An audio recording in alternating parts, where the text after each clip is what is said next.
Hello guys, welcome back again sa ating YouTube channel at sa ating programang The Action Man. Mega love shoutout po sa lahat ating mga viewers, Luzon, Visayas at Mindanao all over the world. Muli naman tayo nagbabalik sa ating programa sa ganap na alas 8 ng gabi sa Pilipinas. Ayan, pagpasensyahan nyo muna, wala ho tayong live. Record lang po ito na video mga ka-action, mga kakampeng, gawa ng makikiramay po ako sa aking kapitbahay. Ayan, so eto po mga ka-action, pag-usapan po natin ang naganap kanina. Alam naman po natin na umattend si dating Pangulong Duterte sa nasabing Quadcom hearing. Okay? So alam naman natin kung gaano naman siya umasta kanina. Alam natin kung gaano nagsiga-sigaan si dating Pangulong Duterte. Pero ang tanong, umubra ba ang kahambugan at kayabangan ni dating Pangulong Duterte? Di ba? Kanina pa lang sa kasagsagan ng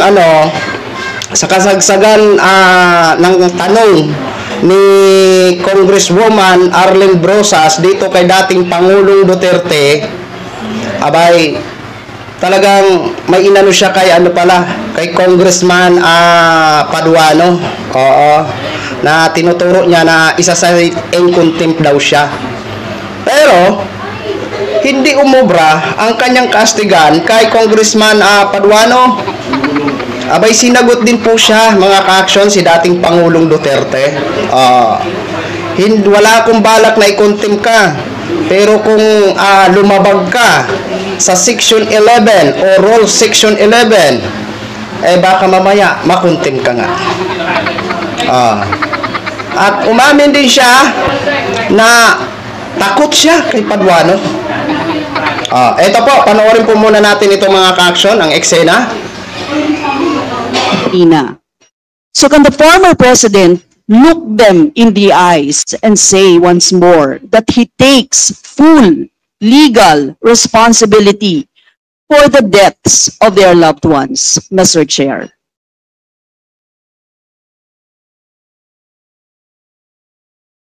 Mr. President, what's the question? What is the question? Can you repeat the question? Mr. Chair, sinabi niya po na full responsibility. So, Mr. Chair, totoo ba yan? Correct. Very correct. Since I was a president, and there was until now, this problem about drugs, I had to make a policy statement about drugs.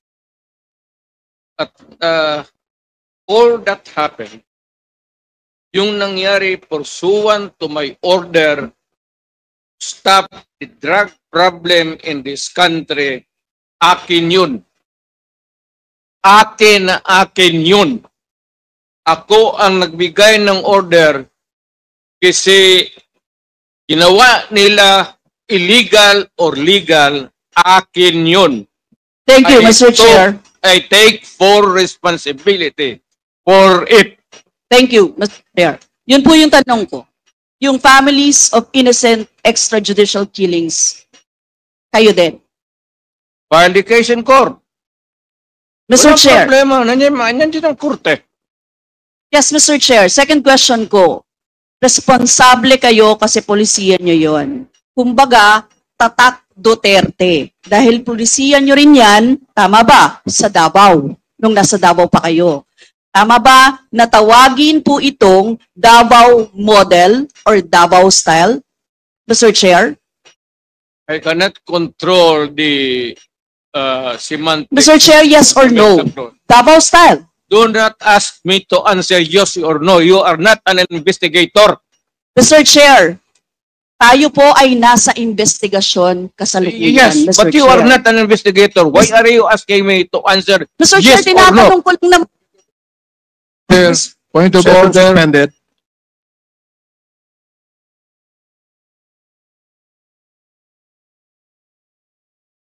Point of order, Mr. Chair. Ano ka, police?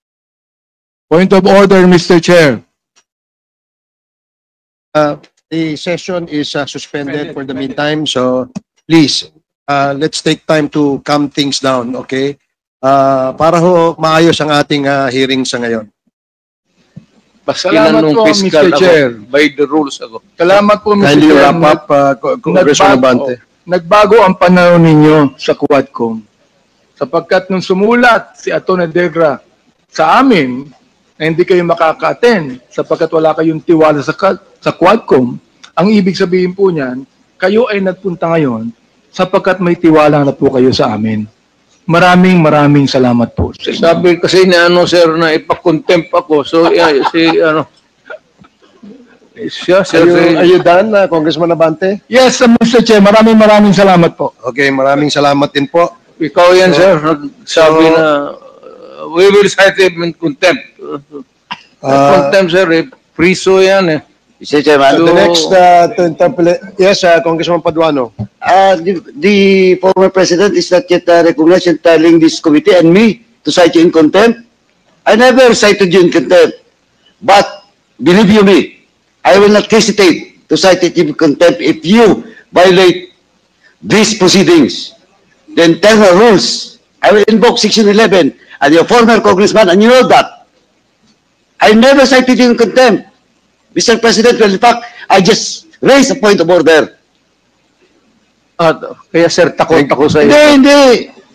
Thank you. Hindi ka dapat matakot for as long as you follow the rules of this ako, sir. committee and you respect the members of this committee.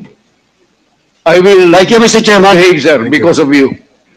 Thank you, Congressman Paduano. The next So yun na ho mga ka-action, mga kakamping flow. Ayan, napanood na po natin ang eksena. Sabi ko nga sa inyo, si Congressman Paduano lang ang katapat ni dating Pangulong Duterte. Di ba? Kasi alam naman po natin kanina, bago pa po nagsimula ang nasabing si Quadcom hearing, so binasahan o sinabi ni chairperson na si Congressman Barbers ang mga rules. Okay? Napakaganda po yun at malinaw na malinaw at pinagbawal po talaga ang pagmumura. Kasi alam naman po natin doon sa Senate hearing kasi, yun nga, hindi mapigilan ni dating Pangulong Duterte na magmura na magmura. Unlimited ang pagmumura niya doon sa Senado hearing. Diba? Pero dyan, hindi umubra. Gusto niya man magmura, habang pinapanood ko kanina, pero pinipigilan niya. Diba? Pinipigilan niya. Kasi hindi nga uubra ang kanyang kaastigan doon. At isa pa sa nakakahanga sa Quadcom, kasi doon sa Senado hearing kasi, hinahayaan lang siya na kahit nagsasalita ang chair, sumisingit siya bigla. Pero dito, ibang senaryo sa Kongreso. Habang nagsasalita ang chair o nagpapatuloy na pagtatanong ang chair, siya hindi pwede sumingit. Kaya, nagpo-point of order agad ang nagtatanong. Kumbaga, ini-interrupt agad siya. At sabay naman ito si Congressman Barbers, muling nagre-remind sa mga rules, di ba? Oh, alam naman po natin nagtitimpi lang, di ba? Nagtitimpi lang ang mga kongresista. Kumbaga, nirerespeto pa rin siya, okay? Nirerespeto pa rin siya.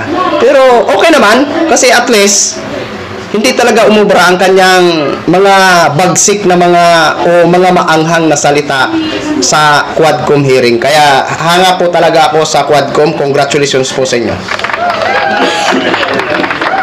Okay? So yun lang po mga ka-action. Again, share ko lang po sa inyo. Maraming salamat po sa ating mga viewers Luzon, Visayas at Mindanao all over the world. Ako po ang inyong lingkod, Sida Action Man. Magandang gabi! Bayan!